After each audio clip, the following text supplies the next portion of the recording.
Hello everyone. Next अपना topic है correlation. Okay, correlation correlation ਦੇ ਵਿੱਚ ਪਹਿਲਾਂ ਤਾਂ ਤੁਹਾਨੂੰ ਇੱਕ ਤਿੰਨ ਟਰਮਸ ਨੇ ਜੋ ਬਹੁਤ ਜ਼ਿਆਦਾ ਇੰਪੋਰਟੈਂਟ ਨੇ ਤੇ ਤੁਹਾਨੂੰ ਉਹ ਬਹੁਤ ਮਤਲਬ ਸਮਝ ਆਉਣੀਆਂ ਚਾਹੀਦੀਆਂ ਨੇ ਕਿ ਉਹਨਾਂ ਦਾ ਬੇਸਿਕਲੀ ਮਤਲਬ ਹੁੰਦਾ ਕੀ ਹੈ। First is univariate, second is bivariate, third is multivariate.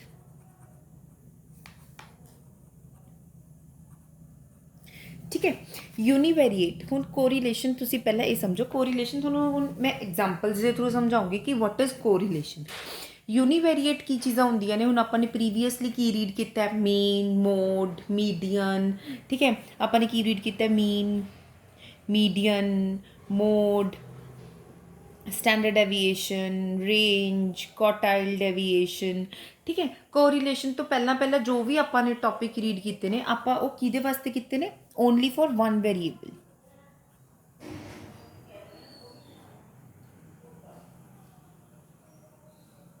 ठीक है, ओनली फॉर वन वेरीएबल मतलब की सी कि आप रिलेट कर रहे थे, अगर किसी दी आपां नूं वेजिज दे रखी हैं, किसी दी आपां नूं सैलरीज दे रखियां ने, किहदे नाल हुंदा सी ये सिंगल, सिर्फ सिंगल वेरीएट हुंदा सीगा जिहदे नाल आपां क्वेश्चन नूं सॉल्व करदे सीगे।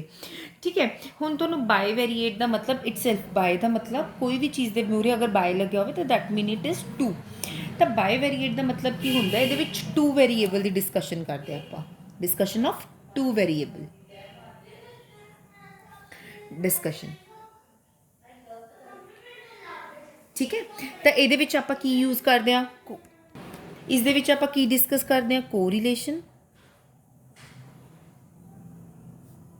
रिग्रेशन एंड जो भी अपना ट्रेंड सीरीज होंगे। ठीक है, ये आप correlation, regression, trend series, two variable discussions in the sense कि आप फॉर एन एग्जाम्पल आप ले लीए कि आपू दे रखे है एक साइड पे प्राइस दे रखी है, एक साइड पे डिमांड दे रखी है कि प्राइस अगर इंक्रीज हो रही है तो डिमांड की हो रही है, फॉल हो रही है। That is two variable discussion. Multivariate discussion की होंगी है कि मल्टीपल चीज़ा ये इनवॉल्व होंदियां ने। लाइक हुण एग्जाम्पल देखो कि अगर प्राइस, ठीक है, प्राइस ऑफ राइस अगर अपनी इंक्रीज हो रही है तो किस चीज़ से तो डबल इफेक्ट हो रहा है। देखो पहला तो डिमांड ऑफ राइस की हो जाएगी फॉल, क्योंकि इनवर्स रिलेशनशिप होंगे प्राइस तो डिमांड का। डिमांड ऑफ राइस की हो जाएगी फॉल, फिर की हो जाएगा अपना डिमांड ऑफ राइस फॉल हो जाएगी तो डिमांड ऑन वीट ते की इफेक्ट पड़ेगा। लोगों को अगर चावल महंगे लगनगे तो डिमांड रोटी की बढ़ेगी, वीट की बढ़ेगी। तो एक चीज़ के इफेक्ट नाल अपने किन्ने चीज़ इफेक्ट हो रहे हैं, दो चीज़ इफेक्ट हो रही ने, डिमांड ऑन वीट की इंक्रीज होएगी। ठीक है, मतलब हुण अपने अगर पेरेंट्स ने, अपने पापा हैं, अपने पापा अगर सैलरी घर लैके आते हैं, ठीक है, सैलरी अगर पापा की इंक्रीज होंगी है तो आप कहने ना इस टाइम इंक्रीज हुई है, मेरे हाउस होल्ड एक्सपेंडिचर इंक्रीज हो जाते हैं। ठीक है, अगर मेरी हाउस होल्ड एक्सपेंडिचर्स इंक्रीज हो रहे हैं, ठीक है, मैं अपने मतलब अगर घूमन फिरन दे एक्सपेंस इंक्रीज कर देने, आप सेविंग्स इंक्रीज कर देने आप। ठीक है, आप कुछ इन्ने फैक्टर्स होंगे ने एक सैलरी नाल, देखो एक परसन के किन्ने ही सारे ही खर्चे वो की हो जाते हैं, अप हो जाते हैं, आप रेस्टोरेंट जाना शुरू कर दें। ठीक है, मल्टी वेरीएट। ठीक है, यूनिवेरिएट मतलब सिंगल वेरिएबल, बाय वेरिएट मतलब two variables and multi variable मतलब more than two variables. Okay, हुन व्हाट इज कोरिलेशन। ठीक है, कोरिलेशन देखो, correlation is an analysis of the covariation between two or more variables. कि कोवेरिएस मतलब कोवेरिएशन मतलब एक रिलेशन दसदे हैं आप मोर देन टू वेरीएबल्स दे विच कि उसका रिलेशन है एक दूजे दे नाल। ओके, को हुण आया समझ इसका कोरिलेशन का मतलब। ठीक है, हुण बेसिकली कोरिलेशन का मतलब की होंदा है। हुण देखो आ लाइन देखो बहुत हैवी लिखी हुई है, if two or more quantities vary in sympathy so that movement in one tend to be accompanied by corresponding movement in the other, they are said to be correlated, one tend to be accompanied by corresponding movement in the other। और अगर इसको simple language दे विच लिखना हो आप लिख सकते हैं कि how one variable respond against movement in another variable कि कितना प्राइस का चेंज रिस्पॉन्स करता है movement in the demand of something movement in another variable ठीक है इसनों आप या तो डिनोट करते हैं आर नाल या आर नाल बट स्मॉल आर या कैपिटल आर कोरिलेशन का सिंबल होंगे ठीक है आर आप कार्ल पियर्सन से अगे रीड करांगे कि आप किस किस मैथड के केड़ी आर आप यूज़ करते हैं बट कोरिलेशन की वैल्यू ऑफ कोरिलेशन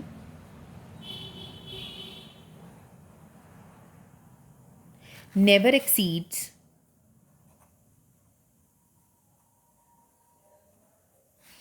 वन या तो -1 या 1 इस दे विच ही फॉल करेगी अगर थोड़ी 1.1 भी आ रही है that means you are going wrong somewhere ठीक है -1 to 1 ਦੇ ਵਿੱਚ लाई करेगी ऑलवेज इज दी वैल्यू ठीक है ਹੁਣ ਆਪਾਂ रीड करते हैं यूजेस और significance of correlation analysis the correlation coefficient help us in the meaning the extent of relationship between two or more than two variables ठीक है two or ਤੇ more variables ਦੇ ਵਿੱਚ ਆਪਾਂ ਨੂੰ relationship ਦੱਸਦਾ ਹੈ the degree and extent of the relationship between two variables is of course one of most important problem in statistics ਕਿ ਹੁਣ ਆਪਾਂ ਨੇ ਲੱਭਣਾ ਇੱਕ ਤੋਂ ਵੱਧ ਵੇਰੀਏਬਲ ਦੇ ਇੱਕ ਵੇਰੀਏਬਲ ਦੇ ਵਿੱਚ ਆਪਾਂ ਰਿਲੇਸ਼ਨ ਲੱਭ ਸਕਦੇ ਹਾਂ ਬਟ ਅਗਰ ਆਪਾਂ ਨਾਰਮਲ ਲਾਈਫ ਦੇ ਵਿੱਚ ਦੇਖੀਏ ਇੱਕ ਚੀਜ਼ ਨਾਲ ਕਦੇ ਵੀ ਕੋਈ ਪਰਸਨ ਇਫੈਕਟ ਨਹੀਂ ਹੁੰਦਾ ਇੱਕ ਚੀਜ਼ ਦੇ ਨਾਲ ਹਜ਼ਾਰਾਂ ਚੀਜ਼ਾਂ ਜੁੜੀਆਂ ਹੁੰਦੀਆਂ ਨੇ ਤੇ ਬੇਸਿਕ ਪ੍ਰੋਬਲਮ ਹੁੰਦੀ ਹੈ ਸਟੈਟਿਸਟਿਕਸ ਦੇ ਵਿੱਚ it is through correlation that we can predict about the future correlation ਦੇ ਨਾਲ ਆਪਾਂ ਕੀ ਕਰ ਸਕਦੇ ਹਾਂ ਫਿਊਚਰ ਨੂੰ ਪ੍ਰੋਡਿਕਟ ਕਰ ਸਕਦੇ ਹਾਂ ਮਤਲਬ ਫਿਊਚਰ ਨੂੰ ਐਨਾਲਾਈਜ਼ ਕਰ ਸਕਦੇ ਹਾਂ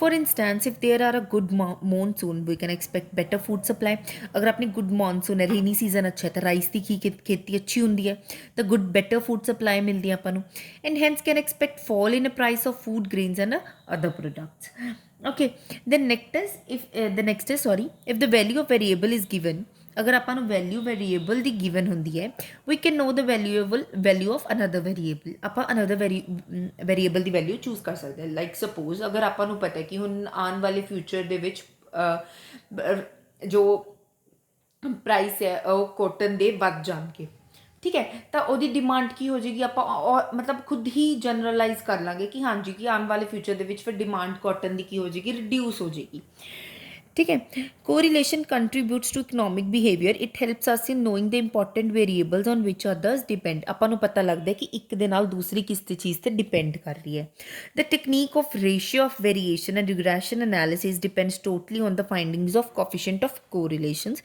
ठीक है technique ratio of variation regression analysis सब किते डिपेंड होंदा है कोफिशिएंट ऑफ कोरिलेशन ठीक है आप कोफिशिएंट ऑफ स्टैंडर्ड डेविएशन भी कैलकुलेट करते थे मेन चीज़ किते होंदी है कोफिशिएंट ऑफ कोरिलेशन ते डिपेंड करदियां ने ये चीज़ां ओके नेक्स्ट पॉइंट है in the field of commerce and industry the technique of correlation coefficient helps to make estimates मतलब अगर जिवें हुण अपनी अजकल कॉमर्स ते इंडस्ट्री का सैक्टर इन्ना डेवलप हो रहा है तो कोरिलेशन उत्थे एफिशिएंटली इफेक्ट करता है कोरिलेशन हेल्प करता है कि आप सेल्स नूं एस्टिमेट कर सकते हैं we can estimate price we can estimate cost as well The predictions made on the basis of correlation analysis are considered to be nearly to reality and hence reliable.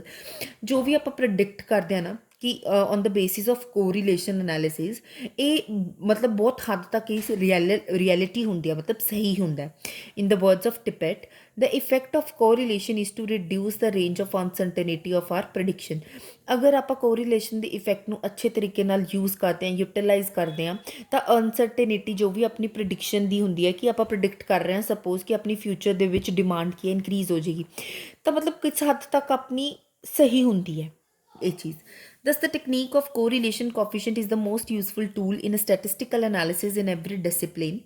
In other words, of W.A. Neiswanger, correlation analysis contributes to the understanding of economic behavior, aids in locating the critically important variables on which other depend. कि आप locate करते हैं कि important variables जो एक दूसरे ते depend होंगे हैं. Mary Vail to the economist, the connections by which disturbance and subtrend. मतलब economist जो इस ते सर्च कर रहा है उसनों ये दसते हैं कि की कनैक्शनस ने की कनैक्शनस डिस्टर्ब करनगे तुहानूं अगे जाके and suggest him to be the paths through which stabilized forces may become effective। ਫਿਰ ਉਸਨੂੰ ਇਹ ਕੋਰਿਲੇਸ਼ਨ ਇੱਕ ਪਾਥ ਦਿੰਦਾ ਕਿ ਥਰੂ ਜਿਹਦੇ ਨਾਲ ਆਪਾਂ ਆਪਣੇ ਮਤਲਬ ਐਨਾਲਿਸਿਸ ਨੂੰ ਇੱਕ ਇਫੈਕਟਿਵ ਰੂਪ ਦੇ ਸਕਦੇ ਹਾਂ। ठीक है, नेक्स्ट अपना है पॉइंट कि कोरिलेशन एंड कॉजेशन। कॉज मतलब ਇਹਦਾ कॉजेशन ਦਾ मतलब ਹੁੰਦਾ ਹੈ कॉज कि कोरिलेशन ਦੇ ਕੀ कॉजेज है। ठीक है, correlation may be due to a pure chance. ਇਸ ਦੇ ਵਿੱਚ ਕੀ ਹੁੰਦਾ ਹੈ ਕਿ ਸੈਂਪਲ ਕਈ ਵਾਰ वेरिएट कर सकता है। बायवेरिएट डिस्ट्रीब्यूशन, बायवेरिएट देखो आ गया ना वर्ड, बायवेरिएट डिस्ट्रीब्यूशन आ गया, ਇਹਦੇ ਵਿੱਚ 2 वेरिएबल्स ਆਪਾਂ यूज़ कर रहे हैं। ठीक है, may high degree of correlation but actually there may be no relation at all. मतलब ਉਹਨਾਂ ਦੇ ਵਿੱਚ ਹਾਈ ਡਿਗਰੀ ਆਫ ਕੋਰਿਲੇਸ਼ਨ ਬਣ ਸਕਦਾ ਹੈ ਕਿ ਉਹਨਾਂ ਦਾ ਰਿਲੇਸ਼ਨ ਬਹੁਤ ਪੋਜ਼ਿਟਿਵਲੀ ਹੋ ਸਕਦਾ ਹੈ, ਬਟ ਉਹਨਾਂ ਦੇ ਵਿੱਚ ਕੋਈ ਰਿਲੇਸ਼ਨ ਨਹੀਂ ਹੈ। ਫੋਰ ਐਨ ਐਗਜ਼ਾਮਪਲ, ਤੁਸੀਂ ਐਗਜ਼ਾਮਪਲ ਤੋਂ ਸਮਝੋ, ਇਹ ਮੈਨੇ ਇੱਥੇ ਲਿਖੀ ਹੋਈ ਹੈ ਕਿ ਪ੍ਰੋਡਕਸ਼ਨ ਆਫ मतलब अपनी सॉरी पॉपुलेशन ऑफ कंट्री की है अपनी इंक्रीज़ हो रही है, पॉपुलेशन की हो रही है कंट्री दी इंक्रीज़ हो रही है, but on the other hand side आप रिलेट कर रहे हैं कि प्रोडक्शन ऑफ शुगर भी इंक्रीज़ हो रही है। तो यदा की रिलेशन है कि एक साइड तो थोड़ी हाँ ठीक है पॉपुलेशन इंक्रीज़ हो रही है, but what is the reason behind there is a increase in production of sugar? There is a no relation between the two terms. So we can make a relation between two terms by assuming that if a population of a country is increases, then automatically the demand of sugar will be increase, so the production of sugar will automatically increase। we can make a relation between them। ठीक है, ਵੀ ਆਪਾਂ ਦੱਸ ਰਹੇ ਵੀ ਇੱਥੇ hire degree of correlation ਬਣ ਸਕਦਾ, but ਕਈ ਵਾਰ ਕੀ ਹੁੰਦਾ ਟਰਮਸ ਦੇ ਵਿੱਚ ਕੋਈ ਰਿਲੇਸ਼ਨ ਨਹੀਂ ਹੁੰਦਾ। ਠੀਕ ਹੈ, ਇੰਨਾ ਇਹਨੂੰ ਡੀਪ ਪੜ੍ਹਨ ਦੀ ਜ਼ਰੂਰਤ ਨਹੀਂ, ਇਸ ਦਾ ਮਤਲਬ ਇਹੀ ਹੈ। ਫਿਰ ਕੀ ਹੈ, both the variables being influenced by the same external variables. मतलब ਕੀ ਹੈ, देखो correlation between two variables may be due to the effect of third variables or several other variables। For instance, the price of sugar and shirt may be correlated due to the fact that these two are related to the third variables in purchasing power। ਹੁਣ मतलब देखो, ठीक है, इस चीज़ का मतलब है कि ਆਪਾਂ ਇੱਕ वेरिएबल ਦੇ ਨਾਲ ਆਪਣੇ ਅੱਗੇ ਦੋ वेरिएबल इफेक्ट हो रहे हैं। ठीक है, ਹੁਣ ਇਹਦੇ ਵਿੱਚ ਕੀ ਹੁੰਦਾ ਕਿ ਇੱਕ ਪਰਸਨ ਦੀ ਪਰਚੇਜ਼ਿੰਗ ਪਾਵਰ 'ਤੇ ਡਿਪੈਂਡ ਕਰਦਾ ਹੈ ਕਿ ਉਹ ਕਿੰਨੀ ਸ਼ੂਗਰ ਖਰੀਦੇਗਾ, ਕਿੰਨੀ ਉਹ ਸ਼ਰਟ ਡਾਲੇਗਾ। ਬਟ ਐਜ਼ ਪਰ ਅਗਰ ਦੇਖਿਆ ਜਾਵੇ ਤਾਂ ਸ਼ੂਗਰ ਅਤੇ ਸ਼ਰਟ ਦਾ ਕੋਈ ਆਪਸ ਦੇ ਵਿੱਚ ਕੀ ਨਹੀਂ ਹੈ, ਰਿਲੇਸ਼ਨਸ਼ਿਪ, ਕੈਜੂਅਲ ਰਿਲੇਸ਼ਨਸ਼ਿਪ ਹੈ ਹੀ ਨਹੀਂ। ਬੇਸਿਕਲੀ ਘੁੰਮ ਫਿਰ ਆ ਕੇ ਇਹ ਉੱਥੇ ਹੀ ਗੱਲ ਪਹੁੰਚ ਰਹੀ ਹੈ। ਮਿਊਚੁਅਲ ਡਿਪੈਂਡੈਂਸ ਦਾ ਮਤਲਬ ਕੀ ਹੁੰਦਾ ਹੈ? ठीक है, ਤੁਸੀਂ ਇਹਦੇ ਵਿੱਚ ਵੈਸੇ ਐਗਜ਼ਾਮਪਲ ਇਹਦੇ ਵਿੱਚ ਇਹ ਵੀ ਲਿਖ ਸਕਦੇ ਹੋ ਕੋਵਿਡ-19 ਦੇ ਕਾਰਨ ਦੇਖੋ ਥਰਡ ਵੇਰੀਏਬਲ ਹੈ। ਕੋਵਿਡ-19 ਦੇ ਕਾਰਨ ਕਈ ਲੋਕਾਂ ਦੀ ਕੀ ਹੋ ਗਿਆ, ਕੰਮ ਬੰਦ ਹੋ ਗਿਆ, ਸੈਲਰੀਆਂ ਨਹੀਂ ਬੰਦ ਹੋ ਗਈ, ਤਾਂ ਉਹਨਾਂ ਦਾ ਖਰਚਾ ਕਿਵੇਂ ਚੱਲੇਗਾ? ਕਿੰਨੇ ਹੀ ਫੈਕਟਰਸ ਨੇ ਜੋ ਕੋਵਿਡ-19 ਦੇ ਕਾਰਨ ਇਫੈਕਟ ਹੋ ਰਹੇ ਨੇ। ਮਿਊਚੁਅਲ ਡਿਪੈਂਡੈਂਸ ਦਾ ਮਤਲਬ ਕੀ ਹੈ? ਹਰ ਚੀਜ਼ ਦਾ ਇੱਕ ਕੌਜ਼ ਤੇ ਇਫੈਕਟ ਹੈ। ਮਤਲਬ ਕੀ ਹੈ? ਕੌਜ਼ ਤੇ ਇਫੈਕਟ ਹੈ ਜੋ ਮਿਊਚੁਅਲੀ ਇੱਕ ਦੂਜੇ ਨਾਲ ਰਿਲੇਟ ਕਰਦੇ। Sometimes if correlation between two variables exist, it is difficult to say which variable is the cause and which variable is the effect. Sometimes ਕੀ ਹੁੰਦਾ, ਹੀਟ ਇੰਨੀ ਜ਼ਿਆਦਾ ਹੋ ਰਹੀ ਹੈ ਮਾਰਕੀਟ ਦੇ ਵਿੱਚ, ਤਾਂ ਟੈਂਪਰੇਚਰ ਕੀ ਹੋ ਰਿਹਾ, ਇਨਕਰੀਜ਼ ਹੋ ਰਿਹਾ, ਜਾਂ ਠੀਕ ਹੈ ਪ੍ਰਾइस ਇਨਕਰੀਜ਼ ਹੋ ਰਿਹਾ, ਤਾਂ ਪ੍ਰਾइस ਦੇ ਕਾਰਨ ਡਿਮਾਂਡ ਕੀ ਹੈ, ਇਨਕਰੀਜ਼ ਕਰ ਰਹੀ ਹੈ ਜਾਂ ਫॉल ਕਰ ਰਹੀ ਹੈ। ठीक है, ਹੁਣ ਨੈਕਸਟ ਆਪਣਾ ਟੌਪਿਕ ਹੈ ਟਾਈਪਸ ਆਫ ਕੋਰਿਲੇਸ਼ਨ। ਕੋਰਿਲੇਸ਼ਨ ਦੀਆਂ ਟਾਈਪਸ ਕਿਹੜੀਆਂ ਹੁੰਦੀਆਂ ਨੇ? ਇੱਕ ਤਾਂ ਪੋਜ਼ਿਟਿਵ ਤੇ ਨੈਗੇਟਿਵ ਕੋਰਿਲੇਸ਼ਨ। ਠੀਕ ਹੈ, ਆਪਾਂ ਨੂੰ ਟਰਮਸ ਨੇਮ ਤੋਂ ਹੀ ਸਮਝ ਆ ਰਿਹਾ ਕਿ positive correlation is between when the two variables move in the same direction। That is, when increase in the one variable, the other variables are also increases, and when the fall in one variable, the other variables also falls। The correlation is said to be positive। as ਜਿਵੇਂ suppose price ਤੇ supply ਦਾ relation ਹਮੇਸ਼ਾ positive ਹੁੰਦਾ ਹੈ। ठीक है, not price or demand। ठीक है, it is always a positive relationship between price and supply। कि if price of something is increases, then automatically the firm will raise the supply। ठीक है, टू इंक्रीज द प्रॉफिट्स। ठीक है, या vice versa, अगर price decrease हो रही है तो उन्होंने होएगा कि ਅਸੀਂ ਘੱਟ ਵੇਚੀਏ, ਕਿ ਅਸੀਂ ਜਦ ਫਿਊਚਰ ਦੇ ਵਿੱਚ ਐਨਾਲਾਈਜ਼ ਕਰਾਂਗੇ ਕਿ ਪ੍ਰਾਈਸ ਅਪ ਹੋਏਗਾ, ਫੇਰ ਹੀ ਆਪਾਂ ਆਪਣੀ ਚੀਜ਼ਾਂ ਨੂੰ ਵੇਚਾਂਗੇ। ਜਿਹਦੇ ਤੇ ਇਹਨਾਂ ਨੇ ਐਗਜ਼ਾਮਪਲ ਦੇ ਰਹੇ ਕਿ ਪ੍ਰਾਈਸ ਇਨਕਰੀਜ਼ ਹੋ ਰਹੀ ਹੈ ਤਾਂ supply will also B increases. ठीक है, नेक्स्ट है नेगेटिव और इनवर्स रिलेशन कोरिलेशन। तो ऑपोजिट वाइस वर्सा हो जाएगा कि एक चीज़ इंक्रीज हो रही है, अदर फॉल हो रही है। ठीक है, द प्राइस और demand, inverse relationship between price and demand, sorry okay, price increase हो रही है, डिमांड की हो रही है, फॉल हो रही है। Simple and multiple correlation. Simple correlation मतलब की होंगे कि when there are only two variables and the relation is studied between these two variables is called simple correlation, that is bivariate. ठीक है, ओनली टू वेरिएबल्स आपको given है ਤਾਂ ਉਹਨਾਂ ਦੀ ਜਿਵੇਂ ਡਿਮਾਂਡ ਤੇ ਮਤਲਬ ਕੀ ਹੈ, ਜਿਵੇਂ relationship between height and weight, ਕਿ ਜਿੰਨੀ ਜ਼ਿਆਦਾ ਹਾਈਟ ਉਨਾ ਜ਼ਿਆਦਾ weight. There is a relationship between price and demand in और प्राइस और income, consumption income or consumption. Example, simple correlation when the two variables are only included. Multiple correlation, multivariate when there are more than two variables we can study with that. ਜਿੱਦਾਂ ਕੀ ਹੈ ਇਹਦੇ ਵਿੱਚ ਕੀ ਹੁੰਦਾ ਕਿ one between one variable and all the variables taken together, then it is okay. ਜਿੱਦਾਂ suppose for N example, ਜਿੱਦਾਂ price remain ਕੌਨਸਟੈਂਟ, ਇਹਦੇ ਵਿੱਚ ਪ੍ਰਾਈਸ ਕੌਨਸਟੈਂਟ ਹੋ ਜਾਏਗਾ ਤਾਂ ਚੇਂਜ ਤੇ ਡਿਮਾਂਡ ਉਹਨਾਂ ਨੂੰ ਆਪਾਂ ਸਟੱਡੀ ਕਰਨਾ ਕੌਨਸਟੈਂਟਲੀ, ਠੀਕ ਹੈ, ਕਿ ਪ੍ਰਾਈਸ ਰਿਮੇਨ ਕੌਨਸਟੈਂਟ, ਕਿ ਪ੍ਰਾਈਸ ਹੁਣ ਇੰਨਾ ਹੀ ਹੈ ਤਾਂ ਡਿਮਾਂਡ ਤੇ supply according to this price ਆਪਣੀ ਚੇਂਜ ਹੁੰਦੀਆਂ ਰਹਿਣਗੀਆਂ ਅਤੇ ਆਪਾਂ ਉਹਨਾਂ ਨੂੰ ਕੌਨਸਟੈਂਟਲੀ ਰੀਡ ਕਰਦੇ ਰਹਿਣਾ ਚਾਹੀਦਾ, ਠੀਕ ਹੈ। ਫਿਰ ਹੈ ਪਾਰਸ਼ੀਅਲ ਐਂਡ ਟੋਟਲ ਕੋਰਿਲੇਸ਼ਨ। ਪਾਰਸ਼ੀਅਲ ਕੋਰਿਲੇਸ਼ਨ ਦਾ ਮਤਲਬ ਕੀ ਹੁੰਦਾ ਹੈ, ਠੀਕ ਹੈ, ਇਸ ਦੇ ਵਿੱਚ ਕੀ ਹੁੰਦਾ ਕਿ ਪਾਰਸ਼ੀਅਲ ਐਂਡ ਟੋਟਲ ਕੋਰਿਲੇਸ਼ਨ, ਇਸ ਦੇ ਵਿੱਚ ਵੀ ਮਲਟੀਪਲ ਕੋਰਿਲੇਸ਼ਨ ਦੇ ਵਿੱਚ ਕਦੇ ਇੱਕ ਨੂੰ ਦੂਸਰੇ ਨਾਲ ਰਿਲੇਟ ਕਰਤਾ, ਦੂਸਰੇ ਨੂੰ ਇੱਕ ਦੇ ਨਾਲ ਰਿਲੇਟ ਕਰਤਾ, ਇੱਕ ਚੀਜ਼ ਕੌਨਸਟੈਂਟ ਹੋ ਗਈ। ਪਾਰਸ਼ੀਅਲ ਕੋਰਿਲੇਸ਼ਨ ਵੀ ਬਿਲਕੁਲ ਸੇਮ ਹੁੰਦਾ, ਇਹਦੇ ਵਿੱਚ ਵੀ ਇੱਕ ਫੈਕਟਰ ਕੌਨਸਟੈਂਟ ਹੁੰਦਾ ਅਤੇ ਆਪਾਂ ਡਿਫਰੈਂਟ ਫੈਕਟਰਸ ਨੂੰ ਅਜ਼ਿਊਮ ਕਰਦੇ ਹਾਂ। ਲਾਈਕ ਸਪੋਜ਼ ਐਨ ਐਗਜ਼ਾਮਪਲ ਇਹੀ ਲੈ ਸਕਦੇ ਹੋ ਤੁਸੀਂ, price remain constant, change and demand constantly change ਹੁੰਦੇ ਰਹਿੰਦੇ ਨੇ। ਫਿਰ ਹੈ total correlation, when the correlation between the variables under study taken together at a time is worked out, when ਜਦੋਂ ਆਪਾਂ ਸਾਰੇ ਵੇਰੀਏਬਲ ਦੇ ਮਤਲਬ ਕੋਰਿਲੇਸ਼ਨ ਦੇ ਆਪਾਂ ਟੂਗੈਦਰ ਟੇਕ ਕਰਦੇ ਹਾਂ, ਠੀਕ ਹੈ। ਨੈਕਸਟ ਆਉਂਦੇ ਨੇ ਲੀਨੀਅਰ ਅਤੇ ਨੋਨ ਲੀਨੀਅਰ ਕੋਰਿਲੇਸ਼ਨ।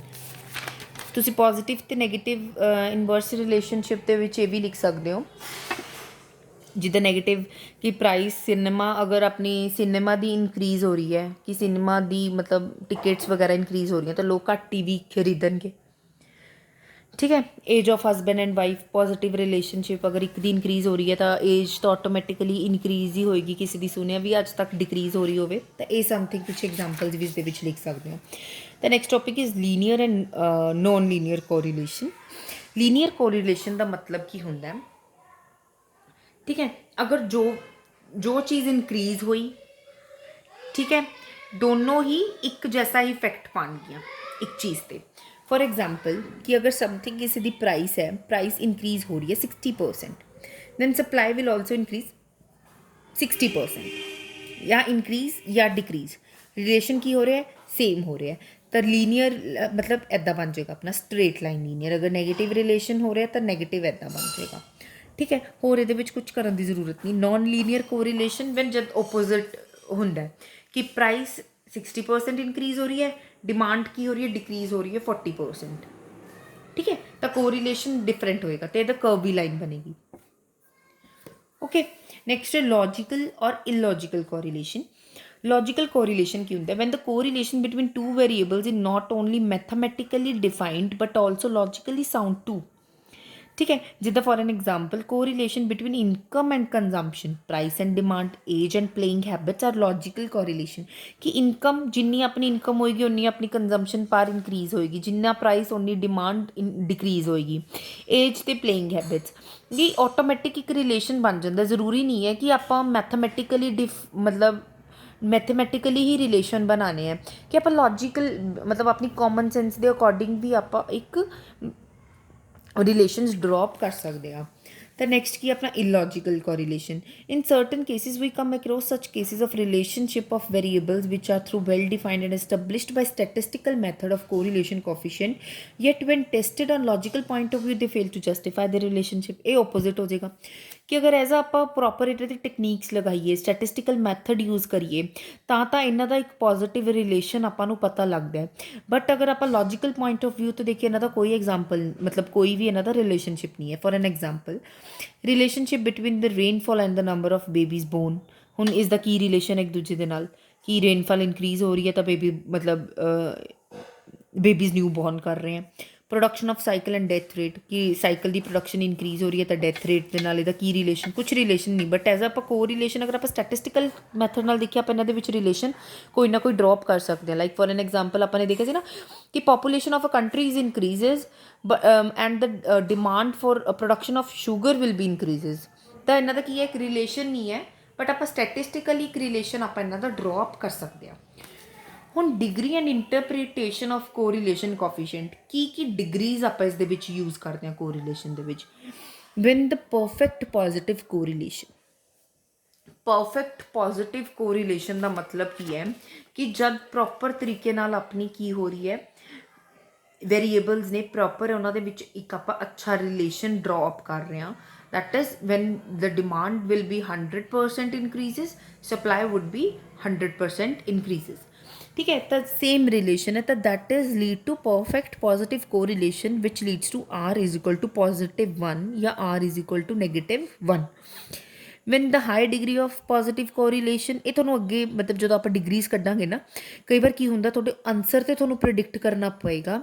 ਉਹ ਤੁਹਾਡੇ ਤੋਂ ਕੁਐਸਚਨ ਪੁੱਛਣਗੇ ਕਿ ਡਿਗਰੀ ਇੰਟਰਪ੍ਰੇਟ ਕਰੋ। ਠੀਕ ਹੈ, ਤੁਹਾਨੂੰ ਨੀਚੇ ਲਿਖਣਾ ਪਏਗਾ ਵੀ ਅਗਰ ਇਸ ਤੇ ਇਸ ਦੇ ਵਿੱਚ ਲਾਈ ਕਰ ਰਹੀ ਹੈ ਤਾਂ ਉਹ ਹਾਈ ਡਿਗਰੀ ਆਫ ਪੋਜ਼ੀਟਿਵ ਹੈ। ਅਗਰ ਆਪਣਾ ਕੋਰਿਲੇਸ਼ਨ ਇਨਕਰੀਜ਼ ਆ ਰਿਹਾ 0.5 ਤੋਂ ਬਟ ਡਿਕਰੀਜ਼ ਹੈ 0.75 ਤੋਂ ਮੋਡਰੇਟ, ਆਪਾਂ ਕਹਿੰਦੇ ਨਹੀਂ ਐਵਰੇਜ ਬੱਚਾ 50 to 70 60 to 75% ਵਾਲਾ ਬੱਚਾ ਐਵਰੇਜ, ਇਹ ਐਵਰੇਜ ਟਾਈਪਸ ਹੋ ਗਿਆ। ਲੋ ਡਿਗਰੀ ਆਫ ਪੋਜ਼ੀਟਿਵ ਕੀ ਆਪਣਾ ਰਿਲੇਸ਼ਨ 0 ਤੋਂ ਤਾਂ ਬੜਾ ਹੈ ਬਟ ਛੋਟਾ ਕੀ ਹੈ 0.30, 30% ਤੋਂ ਵੀ ਛੋਟਾ, ਇਹ 75% ਤੋਂ ਘੱਟ। ठीक है, एक ही है नो कोरिलेशन एट ऑल, मतलब बिल्कुल ज़ीरो रिलेशन, इस चीज़ का कोई रिलेशन ही नहीं है। मतलब कि अगर प्राइस 100% इंक्रीज़ हो रही है तो डिमांड भी नहीं कोई चेंज हो रहा, कोई चेंज ही नहीं हो रहा फैक्टर दे विच। अगर प्राइस सपोज 100% इंक्रीज़ हो रही है तो सप्लाई दे विच कोई चेंज नहीं हो रहा, तो it means no correlation at all, no relation between any two variables. Next क्या, high degree of negative correlation when the correlation is higher than 0.75 but lower than the -1। moderate degree of negative correlation 0.5 to 0.75, negative ਦੇ ਵਿੱਚ ਸਾਰੇ opposite ਹੋ ਜਾਣਗੇ। ਹੁਣ low degree of 0, 0.5, perfect negative correlation R1, perfect positive +1, perfect negative -1। ठीक है, next ਆਪਾਂ ਹੁਣ ਕਲਾਸ ਦੇ ਵਿੱਚ methods of studying correlation read ਕਰਦੇ ਹਾਂ, ਫਿਰ ਆਪਣਾ ਕੱਲ ਤੋਂ ਪ੍ਰੈਕਟੀਕਲ ਸਟਾਰਟ ਹੋ ਜਾਏਗਾ। ठीक है, थैंक यू सो मच।